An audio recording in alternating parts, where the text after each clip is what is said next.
Hello, everyone. Welcome to episode 3 of the Podium. In today's episode, we're going to have on our first guest, the official Big Body, or Chris. How you doing? Doing well. How's everyone? Am I Good. right? Excellent. Excellent. You got the list, Austin? Yeah, we can get right into it. So, All right. Let's get I mean, into it. guess yeah, just talk about a little bit of the background. So, what started your powerlifting journey? Not for yourself, but how'd you kind of learn about it and just what got you into it? So, well, my full name is Christian Ferrati. From Los Angeles, California. Um, I have a 13-year American football background, and in that time frame, I want to say in 20, it's actually 2011. Um, I was with my brother at a USPA bench only competition, and he had asked me to come with him as in USPA you can help unrack lifters. Mm-hmm. And he was competing in bench only. We were in Compton, California, and we were with one of our friends as well. And I think I saw my brother bench 400 plus. And there were some other big dudes that hit like the 400 as well. I was like, man, back then, 2011, um, I was 20 years old. And so watching like a 400 bench press back then, like a 400 bench press now compared to then was like crazy, right? Yeah. It's still crazy, but crazier even back then. So ever since then, I was like, that was kind of like my first moment of like powerlifting, right? And then I was still in junior college. I went to my full pursuit of football. Um, I transferred to Prairie View A&M. Then from there, transferred to Northwestern Oklahoma State. I got my bachelor's in kinesiology. Um, finished playing ball there. Some tryouts for the Saints for the CFL teams. I was not good enough to make any of the teams. Then I realized like what true athletic freaks are, and it was kind of like it was humbling, but also like reassuring because it was like, all right, like I've done everything in my abilities to make it to the NFL and the CFL, and I just understand that there's just people on this earth that are just simply different. So from there, um, remember towards the end of my playing career as a football player, my brother would always whisper to me like, "Why don't you come over to the dark side? Like try this powerlifting thing out." And I remember when I'd be training, in like it'd be like 4:30 in the morning. I'd be in Oklahoma, and we'd have like training in our weight rooms for the team, and I would just like I'd have my brother competing like at Arnold's, um, and like maybe it's like I don't know. Towards the end of the session, I'm getting ready in the locker room, and I got like my phone on, and my teammates would be like, "What is that? What are you watching?" And my brother would be competing, and this is like fast forwarding to like 2016, and I remember my brother hit his first 750 squat, and I was just so hyped. I was yelling in the locker room like I was going crazy, and it was really cool. And I started to pay more attention. This was like where like the interest for powerlifting started to gain. So, anyways, going back to when I was done playing football, my brother's just like you should powerlift. Zoo culture was big out here in Los Angeles, and Los Angeles is the entertainment like mecca. I think that would be. I don't think that's arguable to say. I think that's safe to say. It's like there's like huge music industries, movie industry, TV industry, food industry, just everything, sports industry. And so Zoo, as social media started to grow, and there was always been a fitness scene a bodybuilding scene with Coach Jim Venice and everything. With Zoo kind of being like the new era, like fitness influencer type thing. That's like when fitness influencing started to grow. We were at Zoo, and you had like Olympic lifters there. You had a bunch of bodybuilders there. You had people that just did TikTok dances and stuff, and like that was crazy. They'd like literally do that right in front of you while you're doing a set and stuff. And then you had powerlifters, and we didn't really have a powerlifting home. Like the only powerlifting home really was like Barbell Brigade. They opened up in 2013. So we would train there a lot. But then when Zoo opened up, that's kind of like and I would do a lot of my football training for like a year and a half. I'd do it there and Barbell Brigade during the off season. When I graduated in 2016, um, I started coaching football. My my brother started to take notice of like, I was my high school, Birmingham High School. It's a big high school. It's really big for football. And so when he found out that I became a D line coach there, it was like, all right, like let's see what he does. And then we won a city title my first year there. And then he started to take notice and come to my games, and he'd see how I worked with like youth. And he saw like they were successful. And then like even now, one of my athletes, Arlis Borningham, he's at Florida University. He plays tight end there. And he took notice to kind of how I worked with athletes outside of powerlifting. And I remember I like my mom would kind of advocate for me to like start to work with him. She'd be like, like because at that time it's like I put a lot of money into football, traveling everywhere. I'm trying to make these teams. My wife, my girlfriend at the time, she's traveling everywhere I go, and we're trying to figure out, it's hard. Like you go to the team, they tell you they have big interest in you, and then they say you're really good, you do your job, you're fast enough, but you being 6 feet, 275 pounds, and running a 4.9, why would I choose you over someone that's 6'5", runs a 4.5, and can move like a cat, and they weigh 285? So that was like heartbreaking at the time, but then it started to like settle in, and then like I remember one of my father's family friend, he said you should maybe start thinking about coaching. And that broke my heart at the time because when you're a full on athlete and you're trying to make the NFL or the CFL, you're like coaching, like what is that? Um, but then as time started to come on, you start to realize, all right, like I'm not going to be able to pursue this forever. I'm like 26, 27 now. I need to start doing something. I started working I was an anatomy teacher and also a PE teacher and security guard.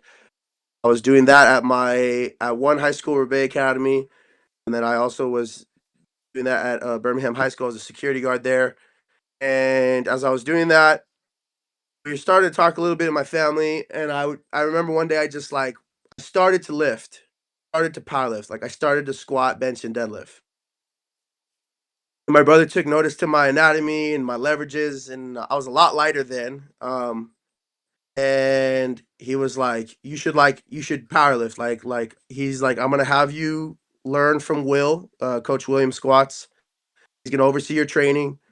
Um, and you guys are just gonna build, and we'll go from there." I did that for about 2 years, and mind you, I had been watching my brother over all this time. I had been watching my brother like in the same house. Like he started off with just one desktop computer, and he would always leave the state sometimes. He would be personal training, and he would bounce, and then he would also do this powerlifting stuff on the side. And I saw him do this. Like he'd just go to competitions. We'd go to the LA Expo. There'd be like Dan Green there. There's the Lily Bridge, Eric Lily Bridge. There's so many dudes there. Oh, Dennis Cornelius was doing meets like as a natty with all the top big like untested guys. And I'm just like, I couldn't believe what I was seeing. I remember this one time in college, I flew back home really quick just to surprise my mom and my brother. I went to the LA Expo, and they were like, "What are you doing here?" They're so happy to see. My brother was competing, and my interest just started to really grow, right? And I know I'm bouncing like to future and or past and future, past and future, right, in this whole timeline, but it all makes sense as I go on. So, anyways, the interest is growing. Trying to figure out what am I doing for a job. And then I just told my brother one day, like after I was working with Will, after like 2 years of just powerlifting training, I was getting strong. I remember I hit 495 at my high school gym for a set of 8. And my brother was like, just started kind of asking me, like, he's trying to get he's trying to get the understanding of like, how much do I understand in powerlifting fundamentals? And I had already been listening to him and watching him grow the company over time. And so yeah, started with one desktop, and eventually he had like this like L-shaped desktop held like 3 monitors, and he would have like one monitor had like all his emails, the other monitor had like programs, the other monitor was like Facebook Messenger. This was like, and it was crazy to see him work. I'd go into the room, and he would just be like, messages, messages, take a break, programming, programming, take a break, emails, emails, and he would just rotate that. And I'm like, my brother, I always noticed growing up, he was always like really, really smart. And like, I feel like I have a level of intelligence, but it's hard for me to articulate it, right? Like, it's one thing to like sound smart, it's another thing to like just simply get effective information out to people, right? And I think during that, in the beginning, he was hesitant, um, because one, I'm his brother, right? And you're like, because of nepotism, it's like, oh, I'm just gonna hire someone because he's my brother. Versus like, is he actually effective at what he does? What are the symptoms of like maybe he could do coaching in powerlifting, right? When you're trying to build a business, you don't want to just bring on anyone because people are going to look at the value and be like, who are the coaches on this team? And so that I think that was one of the things that he was like had some concerns about. So he took his time learning about like, is my brother actually ready? Can he actually guide people?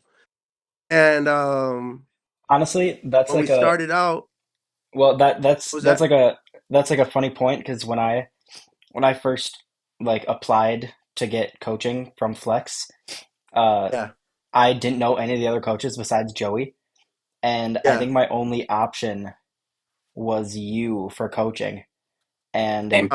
I was like debating on if I should do it or not because I thought you were only hired on the team because you were Joey's brother. Like I thought Right. like, oh, this is just Joey's brother. Is he actually good at coaching or is it just his brother that he's like passing clients on to? So that's That's totally understandable. yeah, that Yeah, was like my first thought. So yeah. And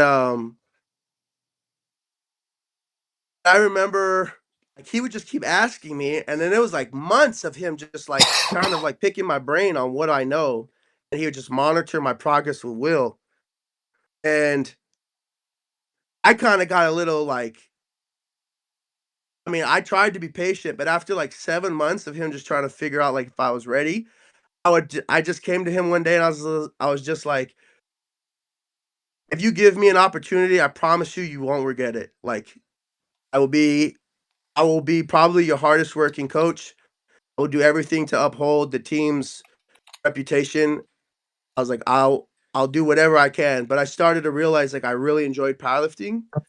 Um, and I just had this drive. I just wanted to be great. I always want to be great in what I do. And I just told him like, you could start me out with. I was like, you can give me any lifter that inquires. Like I'll work with teens. Like we could start off there. And that's literally what we did. He's like, all right, I'm gonna give you an opportunity. You're gonna start off with like I'm gonna give you 5 teenagers, 5 sub juniors, and you're gonna work with them, and we're gonna see if you can retain them for 4 months. about I what think it was year was three this? months. What year was this when this first started? When you got your first athlete? This this was oh man, let me want me to look it up real quick on my Google Sheets. Was You it can, Nick? yeah. Nick was in there, right? Yeah, it's got to Nick be was Nick. one of the first, yeah. Was Logan one of them? Logan was also one of the Yep. OGs. Logan. Logan was one of the OGs. That's crazy. That had to have been like 2020 then, right? Yeah. 2019. Uh, uh, it it, it was it was a guy named Tyler, and it was oh wow, it was December 2019. Wow. Damn. Yeah, So a month December in a 20. month that'll be 5 years of coaching for you Yeah. Yeah, officially. it'll be 7 lifting, five officially coaching. Yeah, Hmm. 7 powerlifting, right? Because you've lifted like your whole life. yeah. Or before football. I've been lifting since I was 14. Makes sense. Yeah. So give me an opportunity. I know Logan was one of them. Hmm. Tyler was one of them, and I don't know if like Nick was like number 8 or 7 or 5 or 4, but he was definitely one of the super OGs. And when you start off coaching, I don't know any coach that starts off in their first year and they're perfect. I don't know any coach today that after coaching for a long time is perfect. Mm. Um, I made mistakes as a coach for sure. Growing like as I started, um, there's this guy. If he's watching this, he'll laugh. Uh, his name's Alex Bruno, and I remember he could handle stimulus differently than other kids on my roster,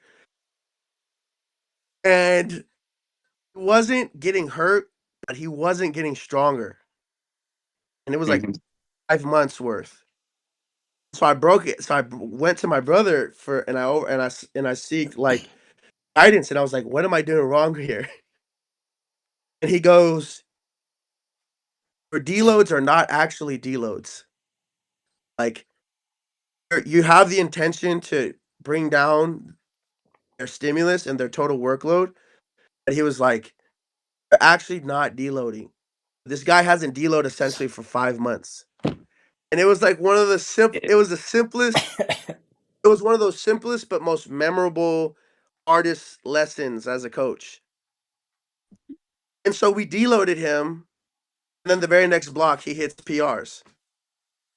I remember I was working with him really hard on his squat depth at the time, all those things. But um, I was in my brother's ear.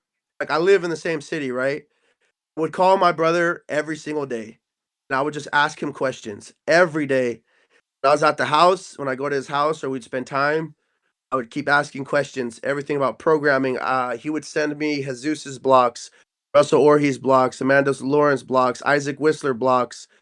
He would just send me Mikey D blocks, all the blocks, and I would just study them, and I would ask questions, and I would study them, and I'd ask questions. Then I had to put that into practice with you guys. So when you guys first started out with me, it was to the it was to the you guys had to learn. You guys got your progress at the expense of me learning as a coach and getting better. And I think that when you're starting out, like it's important that athletes know like what level of coach am I working with? Is he a novice? Is he just starting out? Um, is he trying to really take this far? Does he really passionate? Does he really care? And so thankfully, I administered all of you a stimulus and you guys got stronger. But it's also not hard to get athletes stronger when they're first starting out because it's an exposure to a new stimulus. At the time as a coach, so you also mind like I'm giving people that would watch this like exactly who I am, right? I have it has over the years, it has taken me time as an individual to work out of my player's mindset and gradually fully go into full on coach mode mindset.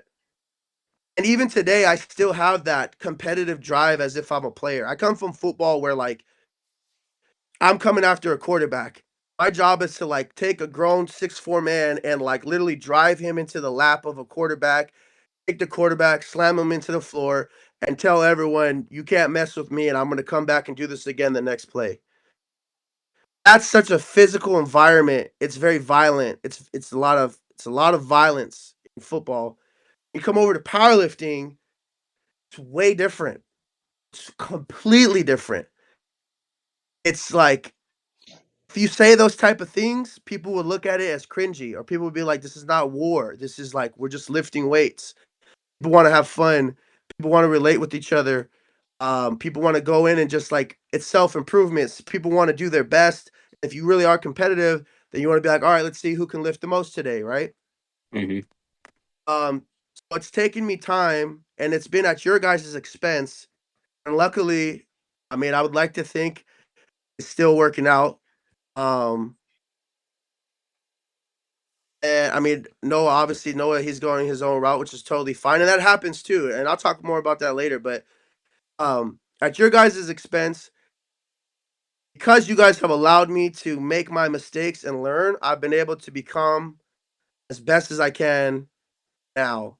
And so after a couple years of coaching, it was last year where I made the decision where my brother, he people don't know this. I mean, he'll tell the real like the full story of it. I mean, he's told most of it already, but he injured his back from football really bad. Yeah. Um and so that like after he stopped playing football, he decided, well, let me start powerlifting on top of that. It was already a lingering issue that he never fixed. And I don't even know how he made it. The doctors would tell him as he would powerlift, like, eventually something's gonna happen. But he was really good about training. I remember sometimes he'd tell me he had a top set of this or whatever. He'd come into zoo culture, and he would not take the last set, even though like the fifth set was easy. Like he'd rep out like he did like 650 for five, and he's like, no, no, no, racket, racket. And I'm like, what? I'm like, you have the six. You have so much more in the tank. He's like, yeah, but it's not gonna be smart. And he just was so good at auto regulation, just having a good understanding of it physically and mentally. And I caught up to him, and he had a back surgery. And so last year, I took it upon myself where I was like, every meet that he can't be at, I'm gonna work to be his assistant or like another version of him. Obviously, I don't think anyone will ever be Joey Flex in terms of just his raw skill set, his intelligence and experience. He just has something different about coaching that I've never seen to this day. But I try to mimic and help the team and represent the team. So when we would go to Arnold's, I remember I went to Arnold's with you, Austin, and I handled Big Dev at the time, Shreddy Collins. Um, or where we go to nationals, I'd handle all of you, or I'd handle any other coach, any handling that I could do. I just tried to get as much experience as possible. You guys have heard me talk about this before, and I really realized like I have to get my feet really wet, and I have to get a lot of reps in like high profile, high chaos, high stress moments. Um, and I tried to coach as many meets as I could last year. And I did like I think I did it's something like 25 or 26 total traveled meets last year. Um, I spent over like 10 grand in just hotels, food, flights out of pocket. But that experience was like it was so valuable. Um, anyways, just to wrap this up, um, that has been my journey. And I think even till this day now, even this year, we've all together, we've learned a lot and been through a lot together, which is awesome. And you guys have been there a lot through along the way. And so that would be, I mean, I'll just cut it here. That would be kind of like a quick breakdown. That was long, by the way, but quick for me at least. I was just gonna say No, Of that. that's all kind of like right. my coaching background or just my background and then how I led into coaching, got into coaching. But yeah, long ass answer, my quick answer. Did did you ever Wait, think I have your what's that, Noah? a question. I'm just curious. Do you think Joey could coach like any sport at that same at the same quality as powerlifting, like the same level? Like let's like, or do you think it's just a niche thing I with power? think I think that his brain is unique when it comes to learning something in its entirety. And if he wants to learn it and if he wants to get really good at it, like first of all, a lot of people don't know this. Powerlifting is not the only thing that he's been world class at. He was world class at a couple things before powerlifting. He does those things as hobbies now because like he's like literally, I don't even know how to I just he's a high level coach. I'll just be very humble there. He's a high Yeah. level coach. And I'll gas my brother up all day long, right? Like he's a high level coach. And I to answer your question, I think that there's two things as it relates to sports that he couldn't learn about and do very well in. That's my belief. Yeah. Um, okay, so I guess back to kind of your coaching when you first started, or I guess when you were, yeah, when you first started coaching, or even a couple of years ago, did you think you'd get to the point that you're at right now? Like, did you think you'd be going to all these national events, even world events, Sheffield? Did you picture yourself going to these big events as a coach?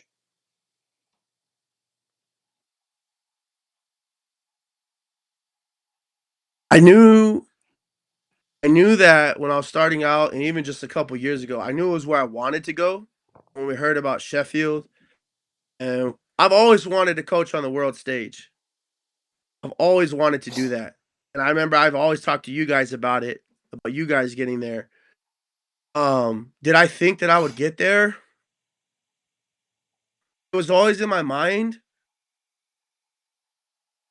I always believed I could, but still at the same time, um, it's just different once you're actually there. Yeah, Like Yeah.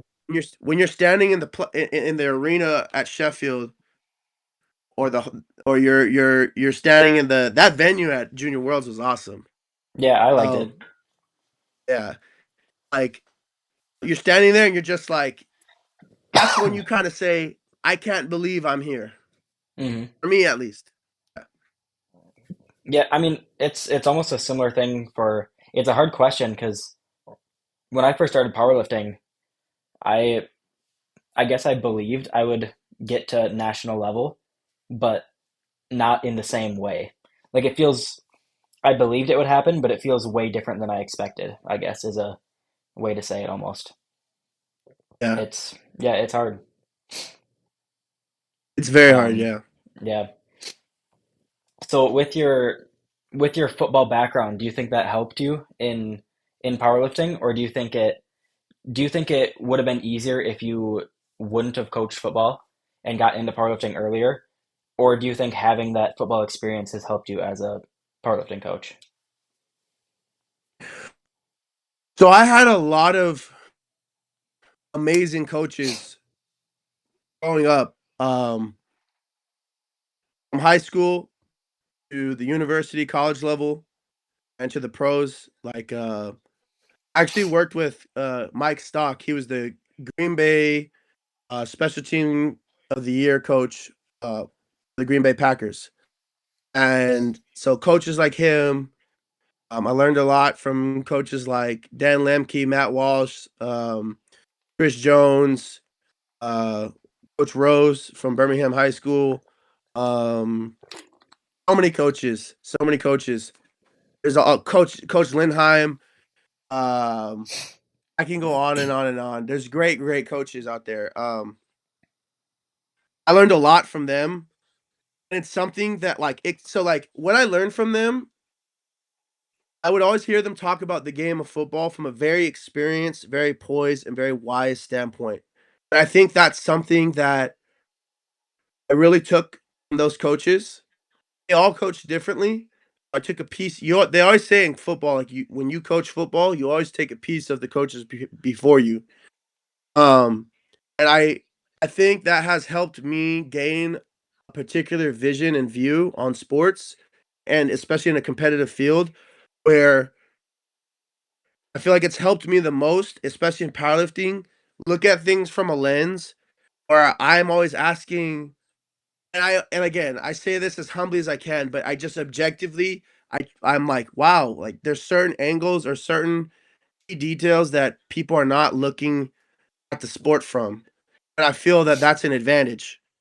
Um, so from a competitive standpoint, just as a coach and trying to navigate, help you guys be your best, I feel like I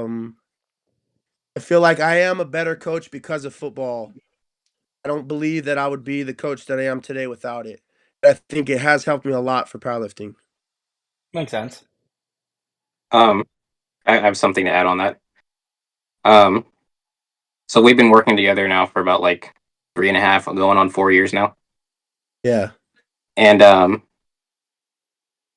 I think like like one of your like traits that I like the most, like from a coaching standpoint, um, is like that kind of like what would you call it? Like football mentality. Because like I grew up playing, sports and stuff as well. So like Yeah, your style of coaching just works for me. And I don't know, I appreciate it. appreciate you. Yeah. Do you So I think think I would say it's a good thing. Thank you, do man. you I appreciate that. do you think um your football, I guess not only from playing football but also from coaching football, do you think that helps your powerlifting coaching more mentally? Or do you think there's like physically things, I guess as a powerlifting coach there aren't too many physical things that you do. But I guess just on game day and being in the moment, do you think you can handle that kind of situation better in powerlifting because of the football?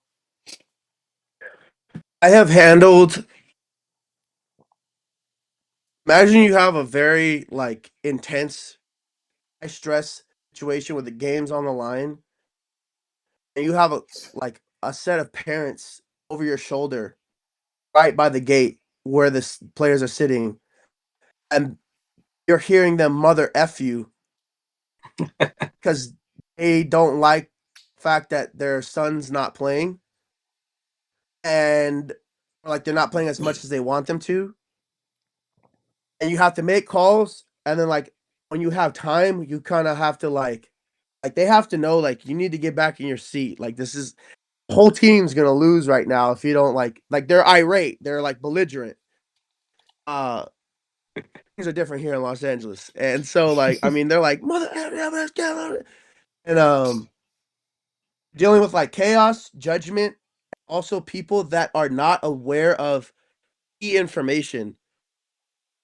While there's a very intense situation that's going to risk everything for the team, their son and the team. Even their son's like telling the parents, like, go sit down. Like, you don't understand. Go sit down. And I've seen coaches handle that in the worst ways. And it's really taught me, like, football has really taught me from a coach, coaching football has taught me how to really hold my tongue and how to really be professional. It's taught me how to bite my tongue, bite my opinions, and do what's overall best for everyone. Um, yeah. I definitely saw that at nationals when that lady was yelling at you. Oh Oh yeah, yeah. you remember that? Oh, she's going crazy. I took a knee and I talked to her calmly. Can you Wasn't it can like a you can you Everything ref? got retell that settled. story? Oh, he took a knee to her and like talking like up to her. I changed my level because one, I'm big, right? And if I talk down at you with my big body, like no pun intended, you'll be like I haven't taken notice to people get more defensive. I changed my level and I got lower than her as a sign of body language to let her know like I'm not a threat. And nothing I did was to like disrespect you. It was more so of I'm looking out for my lifter. Hmm. You know what I mean? I think it was for What you, Noah. For me, yeah. what Yeah. was like the Yeah, context I of it? What happened? Yeah, what happened? It was bench. oh, I'll tell you. So got the spotters for bench, and he's going on like his second or third attempt.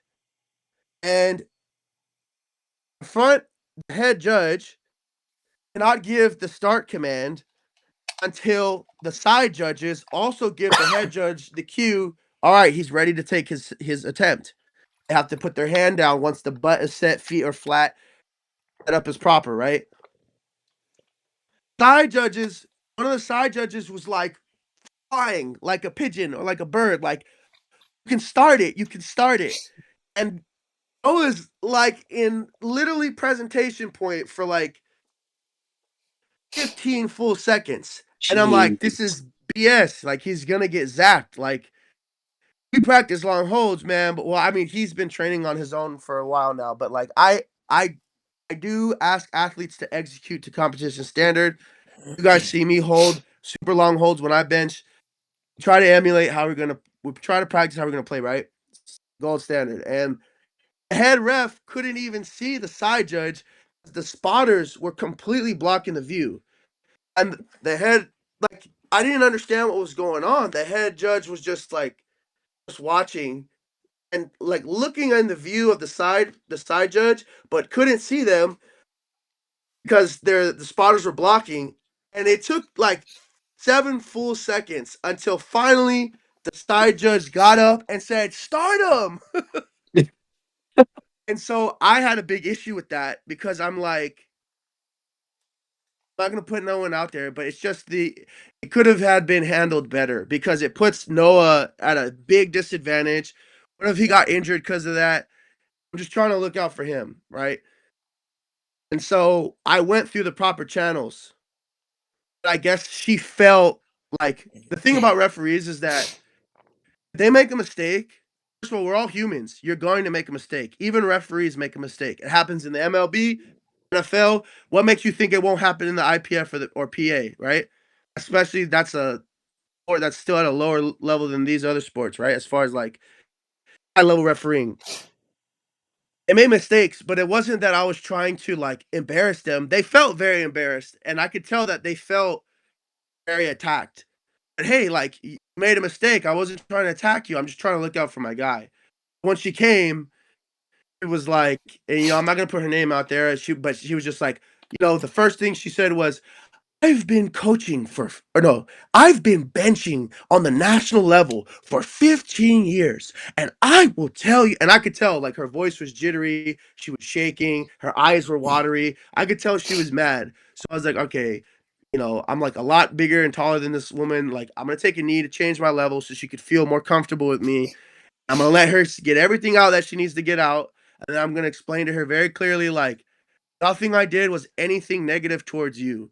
I was just trying to look out for my athlete and make sure he was good. He literally had like we timed it. And it was something definitely over like 11 seconds of like just Jeez. holding the presentation point, you know? And you're doing that with like your second or third attempt. So It that's was kind of what first. the situation was. Oh, it's first attempt?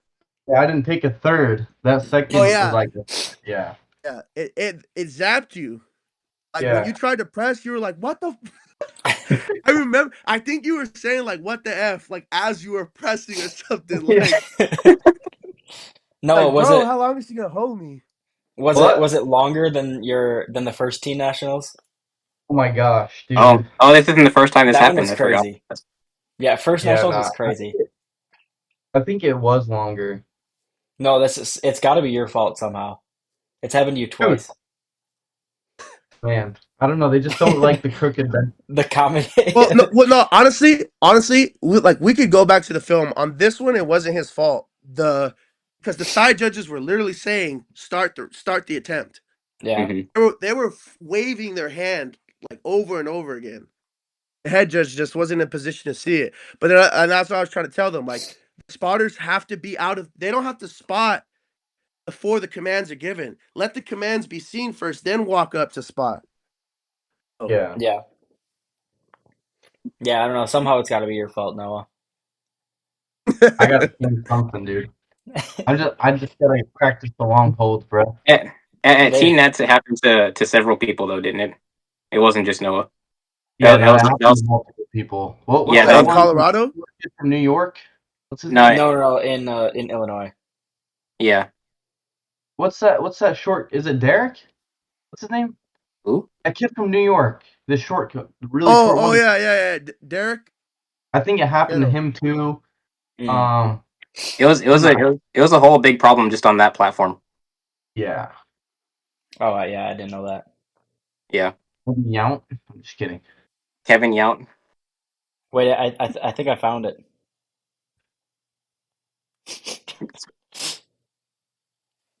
Okay, no, this was your I think this was your second attempt. Wait, let me see. I'll see if I can. Okay.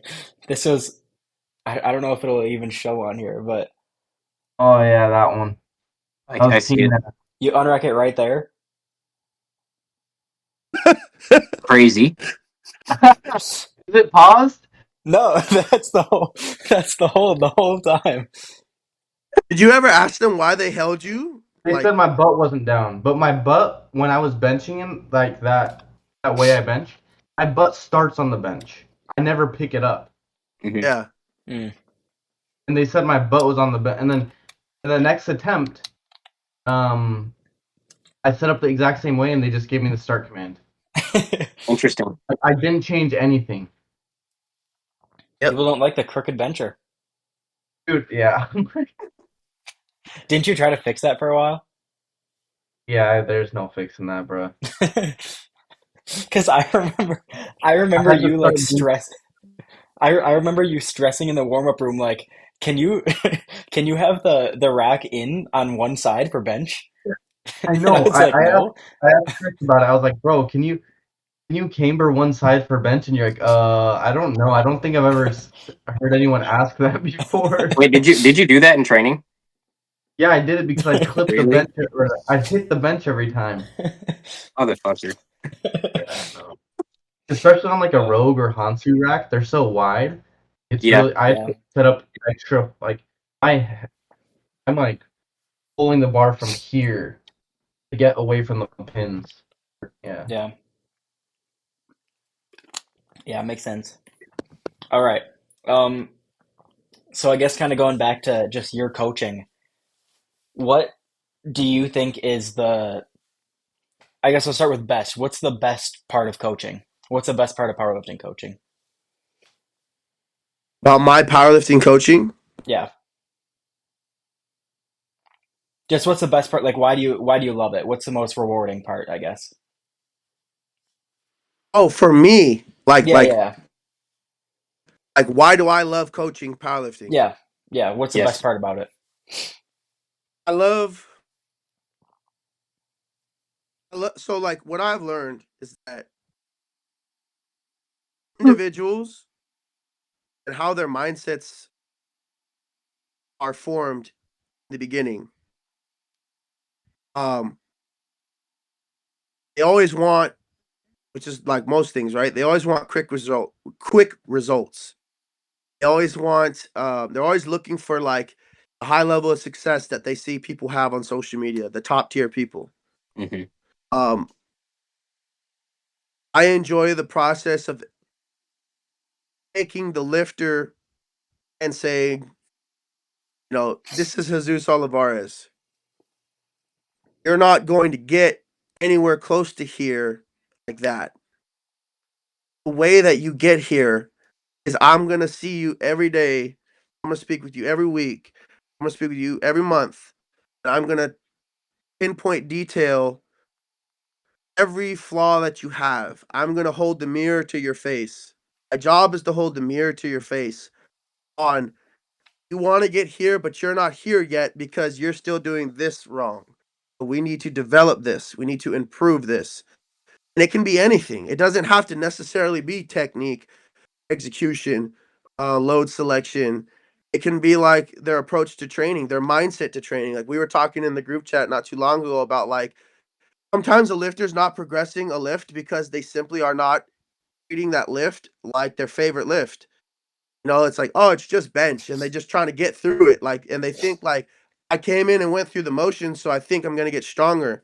But you didn't attack your bench like you attack your deadlift. You're actually trying to load up your deadlift. You're actually trying to stimulate your deadlift. You're trying to stimulate your squat. So that's like a chronic issue that I've seen lifters have, and things like that, like taking lifters and showing them that like not everything is low hanging fruit. You've got to climb the tree and also challenge yourself to get the fruit that's at the highest point of the tree. And that's going to take a lot of resilience. That's you might fall down, you might have to get back and climb again, you might have to try a different path navigating through the branches, whatever, right? I don't know how good of an analogy that is, but pretty much um I really enjoy challenging individuals and taking athletes that I didn't know about, and I'm saying this as humbly as I can, and helping them get to a point to where now they have recognition on a national level or world level level. I love to sit back and watch the work that myself and the athlete that I was working with, see how far we've come. That is one of the most rewarding things for me in this business. Yeah, that makes Makes sense. sense. Boy, Uh, no, a quick copy in me. What what do you think is the worst part as a coach? Worst part as a coach? Yeah, what's the I guess the worst part of being a powerlifting coach? Not necessarily something that athletes do, but just as a like career in general. What's the worst part about it? oh, So when I say this, just know I'm not complaining. Like I've I would never complain about this. If the question was asked, I'm gonna answer. Yeah, You I mean, you know, wouldn't be doing it if you didn't like it. So, right. I just don't want someone to be like, "Oh, he's complaining." You know what I oh mean? yeah, yeah, yeah. Yeah. Um, it's really tough going. There's multiple days, bro, every year where like you don't sleep. For me, sleep is incredibly valuable. It's one of the most important assets for a human being. But there's times where it's like if I waste time sleeping, and we are in a very crucial part of the year where my team um will suffer, or my athlete will suffer. So I have learned to find ways how to deliver on a high level without sleep. It was something that over all these years I had to learn, like, you know, you either figure it out or you don't. Like for instance, I've coached every Arnold's I coached, I had zero sleep. It was like 24 plus hours with zero sleep. When Big Dev won his national championship and Ken Imperial won his national championship last year, and Austin, you compete. The end of that Memphis week, I went like over 48 hours. It was like literally like I couldn't sleep. It was literally um coach all day, go to the Airbnb, cook, do messages, make blocks, drink like 7 Red Bulls, which is I know is not healthy. Bro. And by the time that was done, it was like, oh, weigh-ins at 6 a.m. I gotta go down with my athletes, you know? yeah, And yeah, then Monday was like the championship day with Big Dev, and that was like a huge day. That was so awesome to see him win it. And that was a great battle we had. And so that's an example. Or like at Junior Worlds, my brother and myself, we averaged like literally 2.5 hours of sleep. yeah, Like yeah, it was just I worked every day. And I wish I could sleep. I also I also leave it to my roster, like, I let my roster know, like, you can call me at any moment you want, and I'm not complaining about it at all. That's not really what I'm not complaining about it, and that's like it's what has to be done because of how competitive I am. If there's an issue or an athlete needs something, I'm not gonna not pick up or not answer them. I want them to be the best that they can be. So I'm going to respond as fast as I can and give them the answers so that they can get right back to progress. I do that because I don't want us to ever stop progress at any point. If it were my way, we would constantly get stronger every single day of the year, never an issue, and explosive progress in totals throughout every year. If it were my way. So obviously that's not realistic, but in order to make those things happen as close to that as possible, you're gonna have sacrifice. So like the thing that I hate the most about I don't really hate anything about coaching, but there's something I have to say. It's like the lack of sleep. Um, I haven't had a vacation in like I've never had a vacation since I've had this job. At the same time, I'm very grateful to have this job. I'm incredibly lucky. So you take the good with the bad, and I'd rather be doing this than almost a lot of things, almost anything.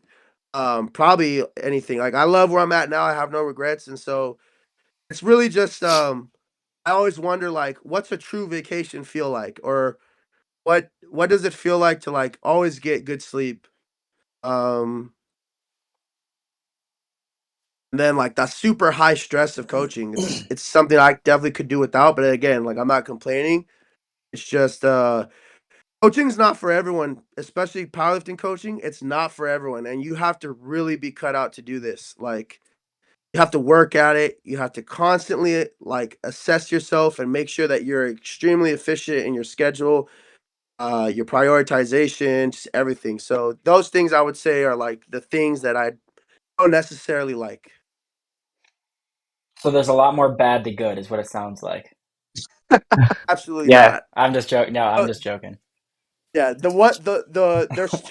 there's too much good. There's too much good. Now, let me just say for the record, those things I mentioned, like it's very easy for other coaches to hear this and be like, well, if you just plan better and if you just do that, if you just more organized, it's just like, no, you don't understand. Like, okay, I think this is very important to be known, and I'm glad that you guys be able to hear this. The duties and the things that we have to do collectively as a team at Flex, this is a really big team, and there is a lot to do.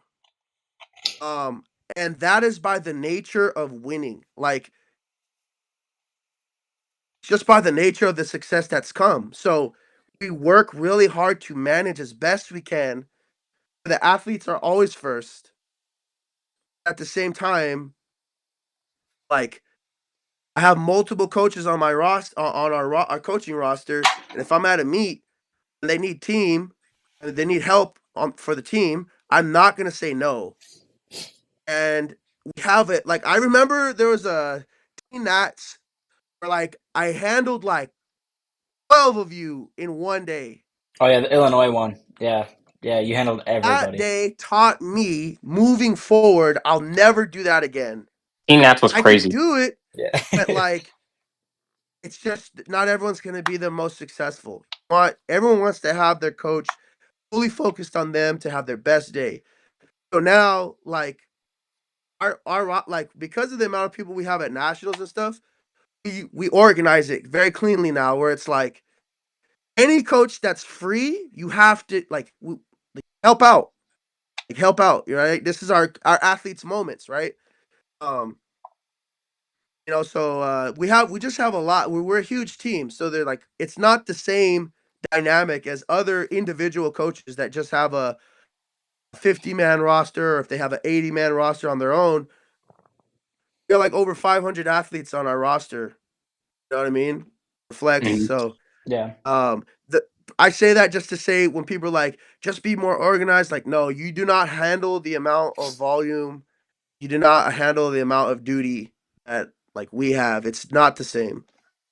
So What's what's like a daily schedule? What's like the daily routine for big body? I get massive anxiety if I do not check my messages. Like when I wake up, I've worked towards now kind of having like set hours. Like the first thing I do in the day, I wake up and it's probably bad, but I worked on more healthier habits now where I used to wake up and the first thing I do is I'm on my phone and I'm seeing who reached out to me. Are there any emergencies? I'm going through that. Any emergencies? Everyone good? Okay, everyone's good. About like what time? Um, Like what time do you get up in the morning? Sometimes I'm up at 6. Sometimes I'm up at 10. Sometimes I'm up at 9 a.m. Sometimes I'm up at 12 noon. For the Okay. most part now, I have my regimen pretty solid. So like I go to sleep maybe between like 12 and 2. I go to sleep at 12. I'll wake up at 8 a.m. Sometimes I go to sleep at 10 and I'll be up at 6 a.m.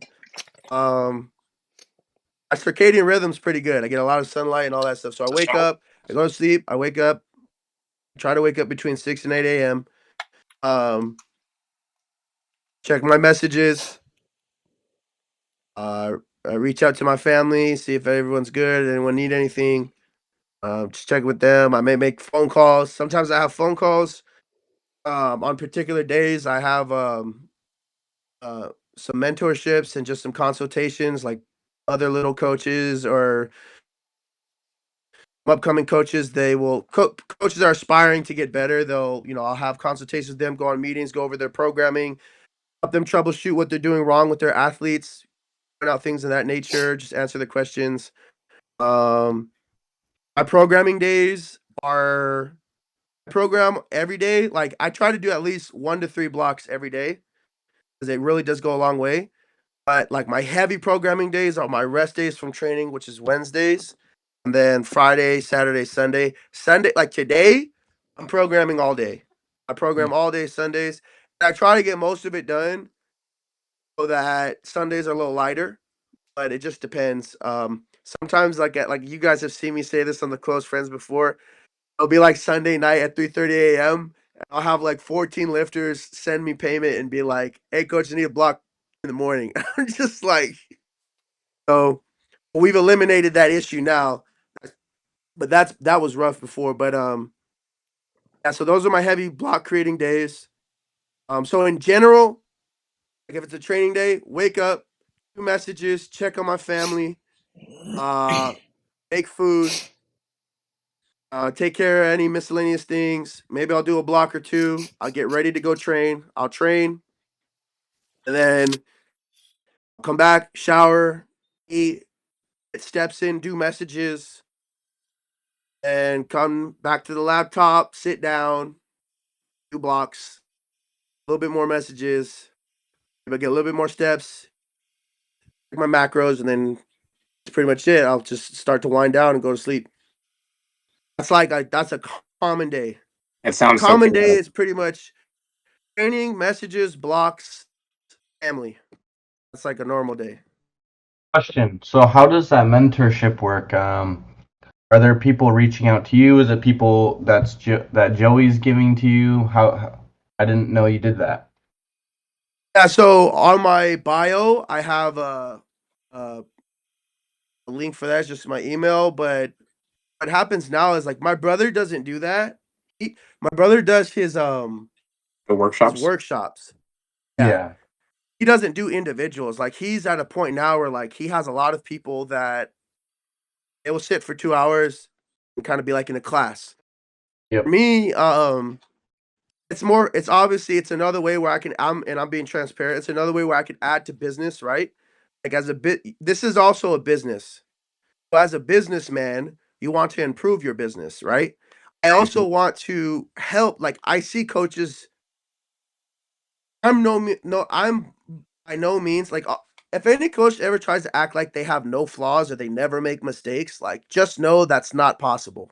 Like not possible.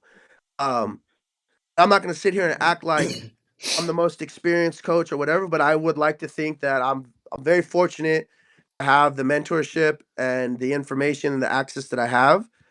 And so now what I try to do is like I used to always like in my head talk about like, man, these coaches could do things a lot better. Well, now I'm actually doing something about it where I can add to my business, but also help coaches improve and get better. And something I enjoy. It's you're pretty much it's like coaching athletes, but you're coaching coaches on how to make better choices, how to better develop their team, how to actually authentically build their roster. Like one of the things that you'll never see me do is you'll never see me on my story or in my I post. You'll never see me say DM for coaching. You'll never see me say, "Hey, I got X amount of slots open now." You'll never see that. Reason being is because I'm very grateful to be in a position where I don't need to do that. Hmm. Um, and if you're good at what you do, people will seek to learn from you. Um, and if you have results, like if you have the results, like, and that's another thing too that I'm really big on is like, I know that I don't on social media and in public, I do not speak as if like I'm the all-knowing entity. Like I don't speak as if like I'm superior intelligently, right? I don't want to be that guy. I just want like I want to let my results with you guys speak for themselves. Hmm. And I would rather be looked at as someone who's stupid and actually be intelligent than be looked at as someone who's intelligent and actually be dumb. So I mention all that just to say like that's also what I try to teach coaches is like, don't try to press and reach so hard to make the people like you shouldn't have to convince the people that you know what you're doing. Your results should just show that. Like somehow this person's athletes are very successful. What are they doing? They must be doing something right. They must be teaching right. So that's something that within the coaching consultations, I really work to teach coaches is like there's just a lot of fundamental things within programming, the process of developing a lifter and taking them. Like you guys have been through a lot of calls with me. Yeah. Well, I'll talk your head off about things we can improve, adjustments we can make. I called Asante the other day for like 40 minutes. And it was just like, it was just a random thought that I'm just like going about my day. And I'm just like, we could be better here. If Hmm. I have those thoughts and I think it's really important, I want to hit you guys up really quick and just communicate that to you because I always want to make sure that we're doing everything we can to be getting better. But anyways, uh, yeah. Yeah, no, yeah, makes sense. I think Yeah. we've gone for about an hour now. I think we can start to wrap up this first part and get into the bigger questions in the second part. But first, I have it'll be quick. Excuse me. I think this is the most important question that you could be asked is do you prefer apple juice or orange juice? I'm not going to lie. If I had to choose between one of them, maybe It's I orange, love you, right? man. It's orange, right? Huh? It's orange, right? Oh no, I would choose apple juice. I ain't gonna lie. I Fuck love out of apple here, juice. bro. Oh, Apple juice is like fire. I am It's just very a proud taste of buds you. thing. I am I'm so a I'm proud a of you. I'm a OJ lover. You're an OJ lover? Yeah. Sunkiss is a different type of like it's like an artificial orange juice. Like that's like really good. You guys don't Mhm. like or no, not Sunkiss, sorry, Sunny D. Mm. I don't like Sunny D Sunny D's fire. I love Sunny D. But for no, sure. between like orange juice and apple juice, yeah, I would choose apple juice. Yeah, well, I'm proud of But you. between both of Noah, you're those, you're muted gonna think still. I'm crazy. Between both of those, I would choose lemonade over both of them. Same. Alright, you're tweaking, bro. Really? Yeah, You're apple juice tweaking, bro. is better Dude, than apple both. juice is just objectively better. Like, No, it's not. No, it's not, bro.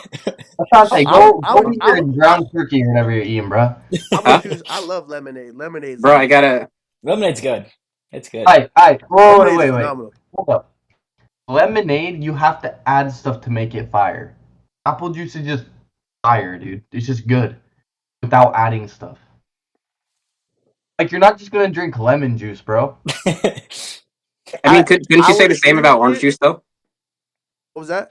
Couldn't you say the same thing about orange juice Yeah, but though? apple It's juice just. is just better, bro. Chill out. You have to unpeel it, bro. Oh my god. Fresh squeezed orange juice is actually phenomenal. Yeah, it's good, but not as good as That's apple juice. orange juice is like where like a third of my carbs come from. That's fair. Seriously. You know how you know that bodybuilders they're I think when they're cutting they drink orange juice to feel fuller. Hmm. It's very filling. Yeah, Yeah. I mean that's why I love it. Like I have like I'd say I drink like 1 liter of orange juice every day. I think it's when they're Alright. bulking. Actually, I think it's when they're bulking. Sure, it's when they're bulking. They don't cut on orange juice. I think it's when they're Yeah, bulking. yeah. Yeah, I Well, don't know. that's my favorite bulk snack right now. Yeah, Liter of well, orange juice at the end of the night before bed. A whole liter to the head. Yeah, no, I'm like no troll. Seriously. Shotgun. Alright, bro. Chill out. all right. Well, I think that's good for part one. Um, we'll get into the kind of bigger, more almost debate style questions in the second part. All right. But Okay. yeah, I think that's good for this first part.